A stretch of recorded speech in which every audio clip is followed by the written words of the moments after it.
Bien,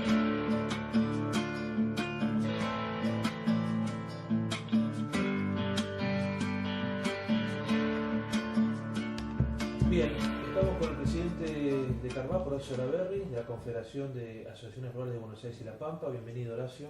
No, muchas gracias a ustedes por convocarme. Bueno, la idea era poder charlar sobre cómo ve Carvap el desarrollo agropecuario del futuro y el escenario actual, ¿no?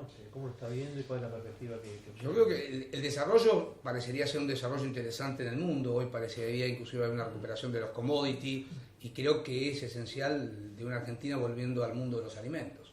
Una Argentina que salió de un mundo donde debería estar. Me parece que el mundo ha resuelto cosas y no ha resuelto otras. Algo que no está resuelto del todo y creo que nunca va a poder ser resuelto en su totalidad es la situación de los alimentos. Y Argentina necesariamente es un actor muy importante en el mundo de los alimentos y ahí hay que volver. Así que veo un escenario hacia adelante de una Argentina inserta en ese mundo, pero para esto hay que tener un esfuerzo muy importante. Venimos de 12 años de una complejidad muy dura en cuanto a la interacción público-privada, un gobierno nada afecto hacia el sector, al contrario, en algunos casos hasta con situaciones muy complejas hacia el sector, inclusive hasta diatribas de tribunas, lo cual no ha ayudado en nada. Me parece también que nosotros, viendo ese panorama que hemos pasado, hoy el panorama al ser distinto, necesariamente tenemos que reconvertir toda la manera de actuar hacia los gobiernos y hacia la política, y tenemos que tener un accionar gremial en ese sentido. Reconvertir una etapa, dejar una etapa y empezar una etapa donde seguramente los actores políticos de hoy son mucho más permeables a nuestro sector, por lo menos a interactuar. Seguramente que no estaremos de acuerdo en todo, seguramente que tenemos cosas que han pasado seguramente que no nos han gustado demasiado y otras que son mucho a rescatar. Así que creo que viene esa etapa, la etapa del trabajo, la etapa de la contribución y la etapa de la defensa de los intereses en base a un crecimiento del sector agropecuario. ¿Están todos los dirigentes agropecuarios en la misma sintonía? Yo creería que sí, creo que por ahí, cada cual, por ahí los dirigentes de nuestras entidades por ahí tienen una característica personal o una cuestión, manera personal de ver la política o algún sesgo político distinto. Pero creo que en el problema del sector como tal y las soluciones, creo que hay un lineamiento general bastante común. Y creo que hay que desarrollarlo también y acentuarlo un poco más, ¿no? Cuando vemos el gremialismo agropecuario en distintas partes del mundo, uno lo observa mucho más profesional, con mucho más posibilidades económicas de moverse, y en la Argentina se ve un poco materno, ¿no? Sí, tenés mucha razón en ese sentido, mucha razón. A ver, lo amateur también viene, primero porque la actividad del productor es una actividad compleja en cuanto para deber dedicarle tiempo a la actividad gremial. Y aquellos que se dedican tiempo a la actividad gremial tienen el problema de la dedicación, de la falta de tiempo de lo suyo y además el tema económico en sí de lo que son las rurales y las confederaciones. Es todo amateur porque también el dinero se consigue de forma amateur. Los apoyos económicos son muy bajos. Hoy es difícil el productor aportando a las rurales. Tal vez habrá un problema de comunicación, un problema en qué sentido, pero es muy difícil la situación económica de las confederaciones y eso hace que falte profesionalismo. Yo creo que una entidad como las entidades agropecuarias deberían tener la capacidad económica de tener un apoyo de distintos sectores de profesionales o consultoras profesionales que abogasen en cuestiones que uno no tiene la capacidad para entender. Sin embargo, nos falta esa parte. Por eso es que somos amateurs en muchos casos. Y por otro lado, utilizamos de alguna manera la experiencia o la capacidad técnica de los que somos productores. Pero muchas veces hay temas que se nos escapan, ¿no es cierto?, por la característica propia del tema y hace muy difícil esto. Así que el talón de Aquiles del sector agropecuario, lamentablemente, es la falta de financiamiento de su sector gremial. Por ahí otros sectores, como bien decías, hay otros sectores que tienen una capacidad distinta, porque seguramente con una capacidad económica lográs un profesionalismo mucho mayor. Nosotros hoy por hoy somos un sector que no tiene capacidad económica para lograr mayor profesionalismo. Tratamos de hacer lo que podemos, tratamos de hacer y preparar a dirigentes como tales, pero uno puede preparar a un dirigente en la temática propia de como dirigente rural, pero no lo puede preparar en cada uno de los temas técnicos. Y cuando hay que abocarse a un tema técnico, a veces cuesta mucho más. Y eso es por la falta, seguramente, de un financiamiento que permitiese contar con apoyo de profesionales de la característica del relieve necesario, ¿no? La falta de ese financiamiento es un tema cultural, es un tema que tiene que enmarcarse dentro de una ley. Cuando uno mira los boards que hay en Estados Unidos, en Australia, en Nueva Zelanda, donde los productores están en el consejo directivo, pero todo el plantel que hacen el día a día son profesionales. Así es. Muy bien remunerados. Uno se pregunta, ¿por qué funciona así y aquí no puede funcionar? Mirá, yo lo que veo, la práctica me indica, es que muchas veces es difícil el aporte voluntario del productor, inclusive el aporte hasta las mismas rurales. Sin embargo, es muy claro que cuando aparece algún problema, el productor siempre se remite a esa rural. Ahora, hay algo que no está bien entendido, es si yo sé que cuando hay un problema gremial, un problema político, un problema en la toma de decisión de un gobierno, y tengo que elevar una queja o tratar de hacer una propuesta, y necesito de esa entidad, ¿por qué no me aboco a financiarla? Bueno, esa cuestión hasta el momento es una cuestión irresuelta. Como decir, debe ser cultura. Pero también es cultural que cuando hay un problema, la rural se llena. Yo creo que la participación gremial y el apoyo del productor es inversamente proporcional al bolsillo. Cuando el bolsillo del productor cae y el problema aparece, las rurales se acercan. Cuando el bolsillo está bien, desaparecen. En realidad, no creo que lo hagan por un estado, digamos, de indolencia. Creo que el productor se siente representado por las rurales. Pero la participación, escatima participación por los trabajos, y por otro lado, a veces el tema de la contribución económica no lo asimila a que, o entiende de que esa entidad se financia sola. Y no es así. Lamentablemente no, maná del cielo no cae. Entonces necesitamos un financiamiento mucho mayor. Horacio, ¿cuál es la agenda que tiene de demandas para este año en la Confederación? Carvap. Nosotros tenemos tres tipos de accionarios. Básicamente el accionar nacional lo hacemos a través de CRA, pero creo que hay problemas a niveles nacionales que por la importancia, digamos, de Carvap y la representación de Buenos Aires y La Pampa, más de 116 rurales, más de 20.000 socios, la idea, y miles de productores, la idea es que hay problemas nacionales que sí tenemos que abocarnos a través de Carvap. Hoy estamos atravesando una situación muy compleja, que es la situación de la lechería. Está pasando una situación, una crisis muy complicada, si bien es una complicación de índole internacional, nacionalmente creo que también hay sectores, o digamos que hay una conformación en lo que es la actividad lechera, en lo que es la cadena de valor de la actividad lechera, que se ha deformado. La participación del productor en la cadena de valor bajó de un 30 a un 17%, y hoy básicamente no está llegando ni a asimilar el costo. Hoy el costo para el INTA de producir un litro de leche, se expende si es campo alquilado o no, supera los 4 pesos y medio. Y hoy, después del desastre que ha pasado en toda la mayor cuenca lechera de Sudamérica, que es la cuenca de todo lo que es Santa Fe y Entre Ríos, y parte de Córdoba, recién ha recuperado a 3 pesos 64 pesos en muy pocas ocasiones, o previsto recién para junio. Y esto hace que si estando debajo del costo un productor venía perdiendo entre un peso y un peso 25 por producir un litro de leche, es una situación totalmente insostenible. Sin embargo, el litro de leche que se paga 3.60 vale 16, 17 pesos en góndola. Quiere decir que acá hay algo que se ha deformado, hay un sector de esa cadena que ha tenido una apropiación de valor. Me parece que en esto estamos reclamando una participación más activa por parte del Estado. Si bien reconozco que el Ministerio de Agroindustria ha hecho un esfuerzo y han colocado una compensación entre 40 y 50 centavos, yo creo que esto en el futuro no es sostenible. Hay que transparentar esa cadena.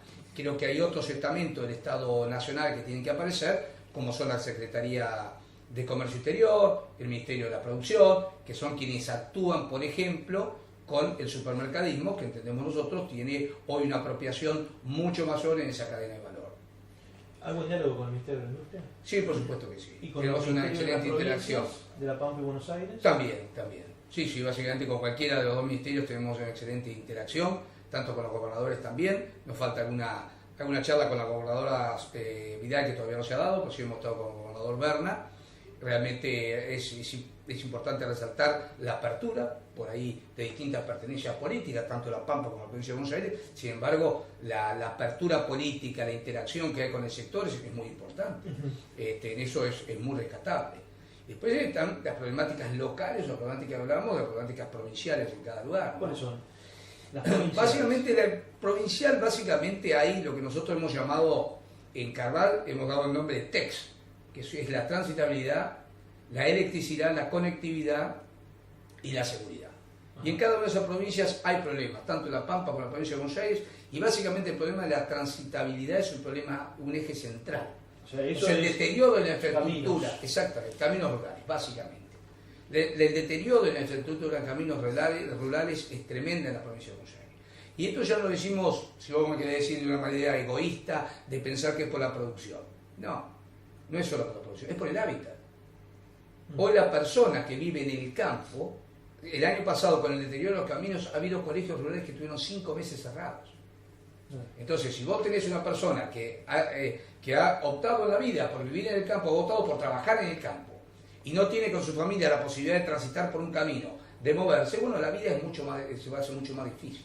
Y si a eso le ponés que la provincia de Buenos Aires, casi el 40% de las zonas rurales no tiene electricidad, al hablar de electricidad hablo de conectividad.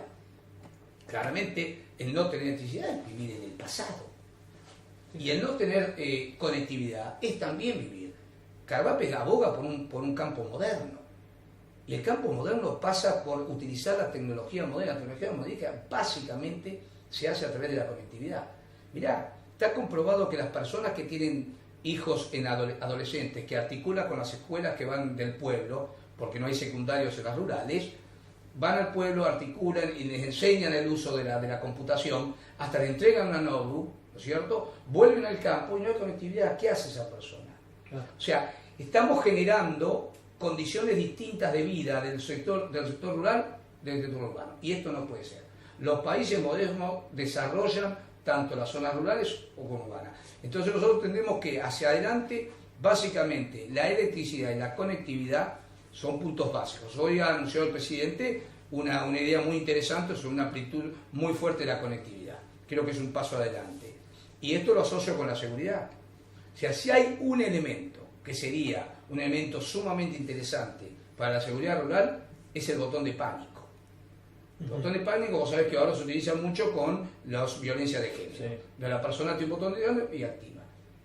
Esto es un elemento fundamental. A ver, la persona que vive en el campo está sola. Claro. El vecino está de 500 a 1000 metros, sí, no a 1 kilómetro, con suerte. Entonces, está solo. Hay mucha gente grande también. Muchísima gente, doctor. Entonces, ¿qué elemento le da seguridad más allá de los comandos de patrullas rurales, que realmente ha sido una muy buena idea y creo que está funcionando bastante bien? Pero a eso le tenés que adicionar otro elemento. Debemos tener los elementos tecnológicos, porque vos decís, el hábitat es fundamental. Aquel que optó por la cuestión rural, digamos, el empleado rural tiene una vida hoy distinta al urbano. En muchos aspectos, tal vez será mejor porque está al aire libre en algunos aspectos, pero cuando los aspectos pasan por la salud, por poder transitar un camino, ir al pueblo por un problema de salud, por la conectividad o por la electricidad, hay una diferenciación. Y creo que eso es fundamental.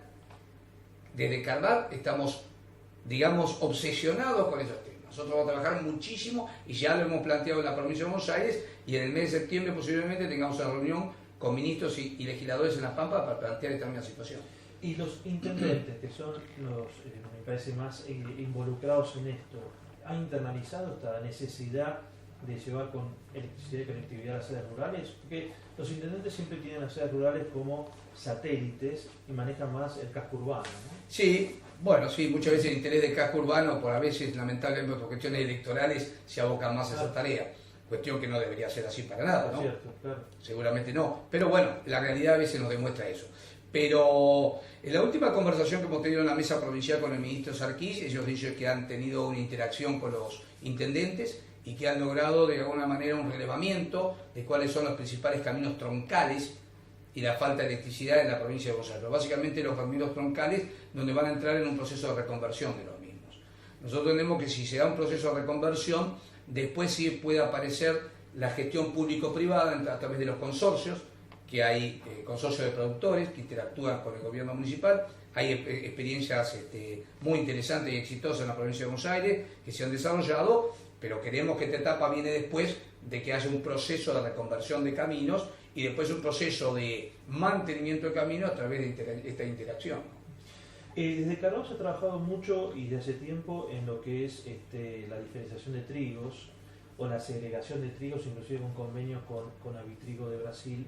Hoy vuelve a estar en la discusión este tema, ¿no? ¿Están dadas las condiciones hoy para empezar a trabajar o hace falta mejorar algunas Mirá, cosas? las condiciones de mercado parecerían estar dadas. Las condiciones del comercio exterior parecen estar dadas en cuanto a reclamo de distintas características de trigos. La situación económica del productor en cuanto a inversión no está tan clara, pero empiezan a aparecer algunos elementos como tarjetas de crédito a 70 días, donde con financiación a tasa cero, que es un elemento importante. Creo que la segregación es fundamental hacerla, pero hay un temita que todavía, a mi entender, personalmente no está resuelto del todo. Y creo que a la segregación del trigo tenemos que hablar de la segregación de valor. Si nosotros caemos en la tentación, no nosotros, pero el sector exportador o molinero cae en la tentación de que ese trigo segregado, ese trigo que costó más, ese trigo que tuvo un paquete tecnológico mucho más importante, que tiene un rendimiento menor en kilos, sí, vos lo sabés como agrónomo, con más proteína, perfecto, pero tiene un rendimiento menor. Una cosa es el valor, el kilo, sí, yo como contador digo, mezclo, me da lo mismo kilo que valor, común desde el punto de vista económico. Y el productor no quiere perder plata. Entonces, si no hay una claridad, a mi entender, respecto de que ese valor que se va a dar a un trigo de mejor calidad, con mayor proteína, con mayor gluten, está garantizado que va a ser así, el productor no va a ser reacio a esto. Creo que tiene que informarse muy bien y todavía esa información no llegó. Nosotros estamos trabajando, hemos tenido un acercamiento en Lobería con la Cámara Arbitral, lo cual ha ofrecido un servicio gratuito a los productores de análisis de trigo, de forma gratuita, sin, digamos, que no tiene validez comercial, pero sí tiene validez para el productor. Claro.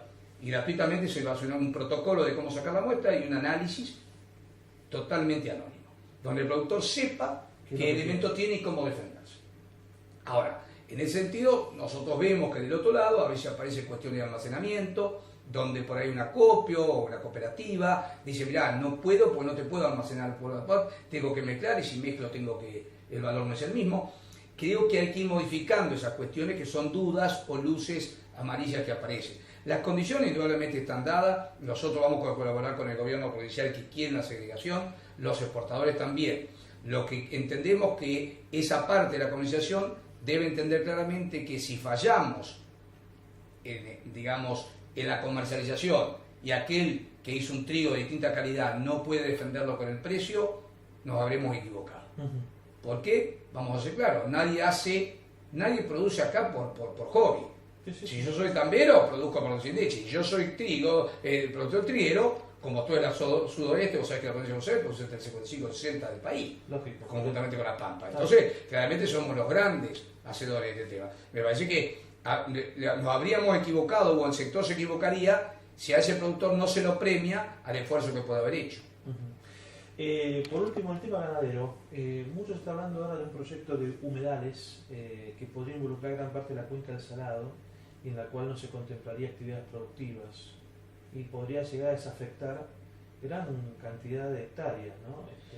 Se habla de un cuarto de las hectáreas productivas del país que serían catalogadas como humedales. Nosotros tenemos preocupación en ese sentido, y no porque no seamos defensores del medio ambiente, al contrario, nosotros vivimos y convivimos con el medio ambiente, además vivimos en ese lugar. Más nos empezaría no estar preocupados por lo que pasa en el medio ambiente que en el lugar donde nosotros formamos parte. Aclarado eso, nosotros tenemos preocupación en el sentido que hablar de la cantidad que hablaste vos de hectárea, que la ley aparentemente preveía una cuestión de ella, me parece que hay que estudiarlo muy consensuadamente, ¿no es cierto? Porque pretender que reducir la capacidad de explotación y entender que todo eso son humedales, que me parece que no todos tienen la misma característica. Y creo que tampoco el utilizar muchas de esas hectáreas en una actividad productiva puede generar una afectación del medio ambiente. Parece que no da tanto la verdad. Entonces, hay que ser muy claro en todo lo que dice el concepto y muy claro en avanzar. Estamos de acuerdo en la cuestión de los humedales, pero estamos de acuerdo, creo que el proyecto tiene que ser con un raciocinio muy claro en defensa también de la producción. Nadie de la producción quiere afectar el medio ambiente, pero tampoco podés afectar cantidad de hectáreas de producción en la idea de que muchos de esos son o deben tener características de humedales. ¿No? Horacio, ¿ves un escenario hacia adelante interesante para el sector agropecuario con mucha expectativa? La expectativa está, los productores tienen mucha expectativa, hoy parece un poco más claro también el mercado de la commodity, parecería que tiene una recuperación, hay algunos economistas hablando de ese tema, parecería que China se fortalece en ese sentido, creo que Argentina, creo que la actividad del gobierno en todo lo que ha sido comercio exterior y volver al mundo está muy claro, entonces las expectativas son interesantes, esperemos que no se fallen estas expectativas, ¿no? O sea, hay puntos de atención, por ejemplo, un incremento como combustible que tuvimos el otro día es algo que al productor, digamos, por lo sorpresivo, ¿no es cierto? Y por la gravitación que tiene en la producción, lo frena un poco. De todas maneras, el impulso está y la idea de ir hacia adelante está. ¿Consideras el concepto de valor agregado y el desarrollo de clústeres regionales como una herramienta para apalancamiento para el desarrollo del país? Los clústeres regionales es un tema muy importante y la agregación de valor agregado también. Creo que sí, creo que es importante. Cuando hablamos de los distintos trigos, podemos hablar de las distintas harinas y eso darle valor agregado, sacar con otra porción. Lo mismo en otras actividades donde podríamos desarrollar mucho más el agregado de valor para generar una mano de obra mucho más intensiva en nuestro país. De todas maneras, siempre hay que tener claro algo. Uno no le vende al mundo lo que uno quiere, sino que le vende lo que el mundo compra. Entonces, a veces, cuando dicen, por ejemplo, China compra granos. ¿Por qué? Porque interesa para la alimentación de animales y el grano como tal. Entonces, uno le puede vender lo que ellos quieren comprar y tratar de insertar otro tipo de producto, que ese es el gran desafío. De volver a ese donde Argentina vuelva, ¿no es cierto? Con un desafío importante. Perdimos mercados, hay que ser, ingeniosos o creativos para poder volver y en la mayoría poder darle valor agregado ni hablar. Pero indudablemente en un mundo en el cual no hemos estado, vuelven, nos miran de nuevo, hay que garantizarle al mundo que vamos a ser confiables. Gracias, Horacio. No, al contrario, gracias a vos.